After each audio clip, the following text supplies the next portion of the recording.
Bonjour à tous. Aujourd'hui on se retrouve pour une spéciale Pumpkin Autumn Challenge avec tous les livres que j'ai pu lire. J'ai lu 12 livres pendant ce challenge et du coup je vais vous faire un petit débrief de tous les livres que j'ai lus. C'est parti. Star-Crossed Lover de Michael Olivier, publié chez Thierry Magnier, un roman jeunes adultes.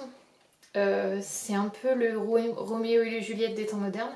Alors c'est très drôle puisque j'avais aussi Ses plaisirs violents, qui est juste là. Et en fait, on se rend compte que dans ces deux livres, c'est des transpositions de Roméo et Juliette. Donc celui-ci dans le monde contemporain et celui-ci dans la Chine des années 1920. Donc je vais commencer par parler de celui-ci. C'est la rencontre, une histoire d'amour entre Guillaume, le fils du patron de l'usine, et Clara, la fille de son délégué syndical. Voilà. Ils se sont croisés par hasard un jour. Ils se sont aimés sans savoir qu'en fait leur père était un peu ennemi, quoi, voilà. Et donc une histoire d'amour interdite sur fond de grève syndicale. Ça parle aussi de la place des médias, comment les médias arrivent à retourner le cerveau un peu des gens. Roman très sympathique. J'avais lu aussi de Michael Olivier, Premier rôle, sur les liens familiaux entre un enfant et sa grand-mère. Voilà, donc très beau roman, je recommande. Du coup, on parlait de Ses plaisirs violents, qui est écrit par Chloé Gong chez Sarban. Il y a 2 tomes, moi j'ai lu uniquement le premier tome. J'ai été un peu déçue parce qu'on nous parle de Roméo et Juliette dans la Chine tourmentée des années 20. 2 clans ennemis, donc le clan de Juliette qui est l'héritière d'une famille chinoise à la tête d'un clan de gangsters, et de l'autre Roma, quant à lui, qui est l'héritier de la famille d'origine russe qui dirige le clan rival. Ils ont une amourette de jeunesse quand ils étaient ados, ils se sont perdus de vue. Juliette revient à Shanghai et voilà, elle ne parle plus du tout à Roma, ils sont vraiment en froid. Seulement il y a une sorte de monstre sous-marin qui propage un virus mortel, et donc ils vont essayer d'ensemble de chercher une solution et de tuer ce monstre. Je pensais que ça allait être une romantaisie, ça l'est pas tant que ça, et du coup je suis un peu déçue parce que les personnages se retrouvent à plusieurs reprises, ça reste très froid. Il y a juste une fois où voilà, il y a des embrassades, etc. Mais je m'attendais à plus de romantaisie, donc un petit peu déçue pour celui-là.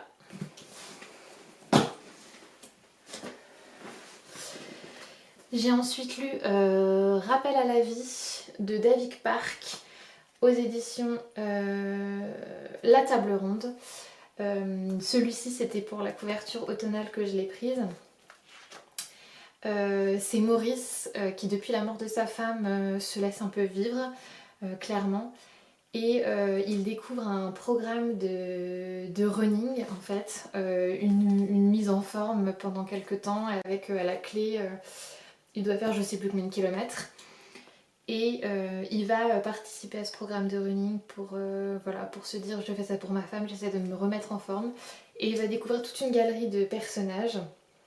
Voilà, Brendan et Angela qui attendent pas la même chose de leur mariage, Yana qui est réfugiée syrienne, etc.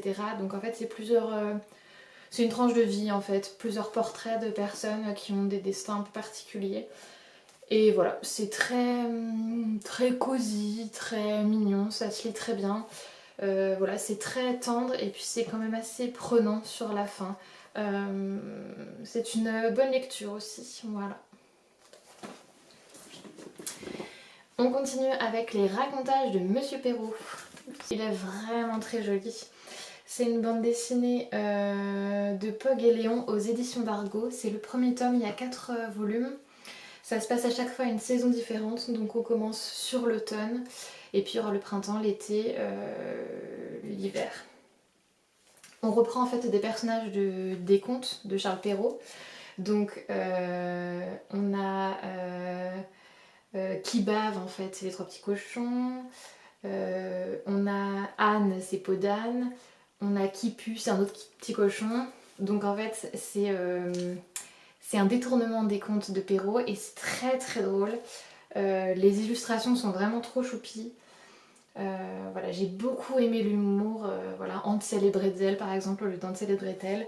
Donc on les suit en fait, tous ces enfants qui arrivent dans une école, une sorte d'école en plein milieu de la forêt, et donc c'est Monsieur Perrault qui est l'instituteur. Et voilà, il va se passer plein d'aventures et c'est autour des contes de Perrault. Donc franchement, BD très fraîche, que je conseille aussi en bibliothèque parce que je trouve qu'elle est très facile d'accès et vraiment très très drôle. Voilà. Il y a The Promised Neverland aux éditions Kana et puis écrit par Keiyu Shirai. On suit l'aventure de 3 orphelins donc, qui vivent dans un orphelinat où tout semble parfait, agréable, ils ont de bons liens entre eux, ils ont de beaux liens avec celle qu'ils appellent leur maman qui s'occupe d'eux. Sauf qu'un soir, ils la suivent et ils se rendent compte qu'en fait, elle dialogue avec une entité un peu maléfique en fait, et ça c'est une présence extraterrestre. Et en fait, à chaque fois, alors je sais plus quelle est la périodicité, mais il y a un enfant qui s'en va de l'orphelinat, qui aurait trouvé une famille et il est temps pour lui de partir. Donc tous les enfants attendent ce moment avec impatience et en fait il s'avère que l'enfant ne va pas du tout sortir de l'orphelinat. Il va être placé dans une sorte de coma artificiel et il servirait à alimenter ces extraterrestres. Voilà. Donc les 3 amis, Emma, Norman et Rêve, vont essayer de s'évader de cet orphelinat et ça sera dans les tomes suivants. Voilà, il y a 21 ou 22 tomes je crois et on suivra les aventures de ces 3 enfants-là. Moi je vais pas forcément la continuer, j'avais envie de tester parce qu'on en parle beaucoup de cette série, je voulais me faire mon propre avis. Effectivement, même si l'image paraît toute choupie, c'est quand même assez dark, voilà. Mais c'était plutôt sympa. J'ai ensuite lu Méduse de Jessie Burton aux éditions Gallimard Jeunesse. Ça raconte donc un peu le mythe de Méduse, Méduse qui a été exilée par Athéna et ses cheveux qui ont été transformés en serpent. Et toute personne se transformera en pierre si il regarde la Méduse.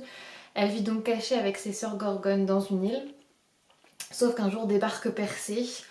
Persée qui a pour mission de tuer la Méduse. Sauf que elle ne sait pas qui il est et lui ne sait pas que c'est Méduse. Ils vont se parler par rochers interposés sans jamais se voir. Et finalement tout le récit et ce dialogue entre les 2 personnages, on comprend pourquoi Méduse en est arrivée là, elle se livre beaucoup à Persée et Persée lui aussi explique la quête qu'il doit accomplir et donc de tuer la Gorgone. Ça m'en apprend un peu plus sur le mythe, donc ça c'était intéressant. Après j'ai trouvé que c'était quand même assez lent, pas beaucoup d'action et puis en fait c'est presque un huis clos dans la grotte et un dialogue entre les 2 protagonistes. Donc ça m'a manqué un peu d'action, voilà.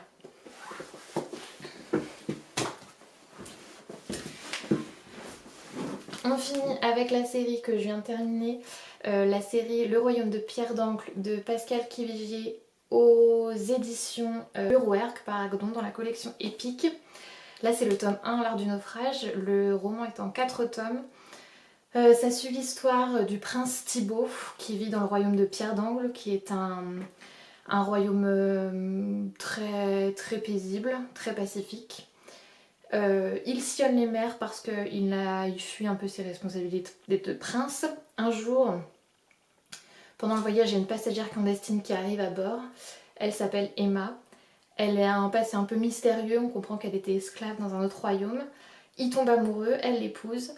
Et puis il doit retourner au royaume de Pierre d'Angle parce que son père est décédé, sauf que c'est son frère qui prend sa place. Et donc il va essayer de reconquérir le trône. Et puis il y a toute une malédiction qui concerne le royaume de Pierre d'Angle, qui est pas si paisible que ça en fait. Et voilà, finalement, il y a tout ce côté-là un peu plus sombre. On n'en apprend pas beaucoup plus, en fait, l'intrigue arrive seulement à la fin. C'est ça qui m'a un peu dérangée, c'est que le tome 1 serait une sorte d'introduction aux autres tomes. Et puis surtout, voilà, c'est dans la collection Épique. Je trouve que le côté imaginaire et fantasy est pas vraiment présent. On en parle juste parce qu'à un moment donné, il y a une présence, un halo lumineux autour des personnages qui pourrait faire penser à une sorte de magie, mais c'est tout. Donc peut-être qu'on en apprendra plus dans les autres tomes. Je ne sais pas si je les lirai du coup, parce que voilà, ça m'a un peu manqué. Je finis avec des livres que j'ai pas là, mais je vais vous mettre les vignettes qui vont apparaître. J'ai lu Le Défi et la nuit de Brigitte Kemmerer aux éditions, je crois que c'est Rajo.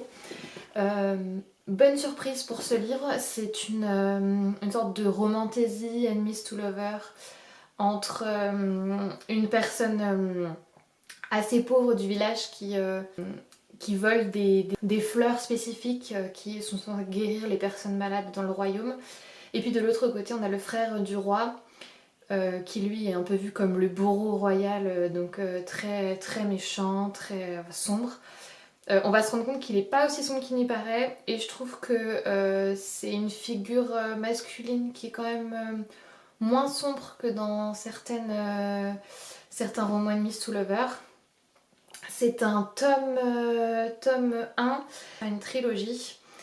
J'ai beaucoup aimé. Voilà, l'intrigue était très prenante. Le livre est assez long, mais ça se lit assez vite. Donc un bon premier tome 1, à voir si je continue la série. J'ai lu également le tome 3 de la saga Les Jumeaux Croche-Mort. C'est parfait pour l'automne.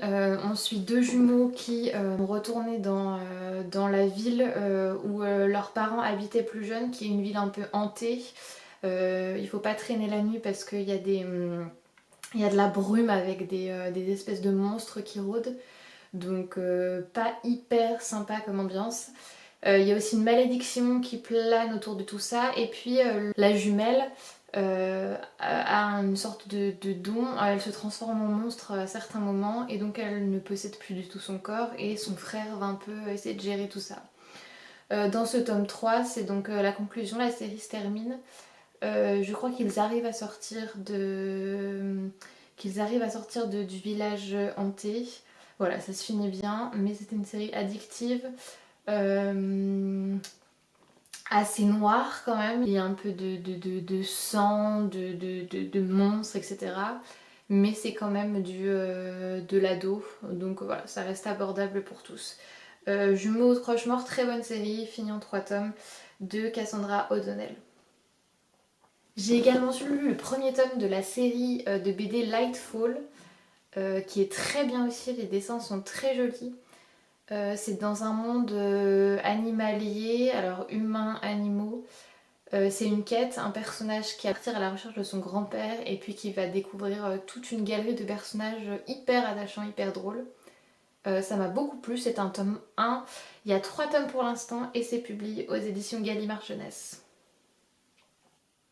J'ai également lu Se méfier de l'eau qui dort. C'est un roman un peu fantastique dans la veine de Blackwater, voilà, assez sombre, qui joue sur les jeux de mots de la langue française. On suit 2 sœurs en fait qui vivent avec leur grand-père et dans un village assez pauvre, alors on peut le situer au Moyen-Âge, c'est pas vraiment explicité. Elles vivent des herbes qu'elles arrivent à vendre. On les considère un peu comme des sorcières. Le grand-père perd un peu la tête et leur raconte une sorte de prophétie qui tournerait autour de l'eau, de quelque chose qui se passe avec l'eau. Et effectivement, dans le village, il y a de plus en plus de problèmes. Il y a des gens qui vont perdre une jambe, qui vont mourir subitement. C'est tout en rapport avec des jeux de mots. Par exemple, plus gros yeux, grand ventre, voilà, des yeux énormes qui explosent, etc. Donc c'est un univers assez sombre aussi, c'est pas gai du tout. Je me rappelle plus comment ça se termine, mais voilà, un peu ambiance Blackwater, on sait pas trop, un peu de surnaturel, mais distillé comme ça. C'était assez sympa aussi pour cette période automnale.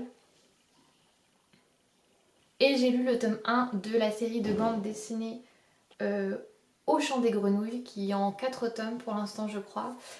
Ça se passe dans une forêt, on suit une bande d'amis, ce sont tous des animaux. Et voilà, je crois qu'il y a un concours de pâtisserie à la fin du tome 1, donc on va les suivre dans leurs aventures. Le tome 1 est vraiment une sorte d'introduction, il se passe pas grand chose, c'est un peu ça qui m'a dérangée en fait. On a envie de savoir et du coup il faudra suivre les autres tomes. Par contre la couverture et les dessins sont vraiment très très choupis. C'est ça qui m'a attirée tout de suite. Voilà, après l'intrigue est un peu simpliste, peut-être qu'il se passera plus de choses dans les autres tomes. Voilà, j'espère que cette vidéo vous a plu. N'hésitez pas à me suivre sur Instagram avec la biblio booktubeuse. Et puis on se retrouve pour d'autres vidéos très prochainement. Salut!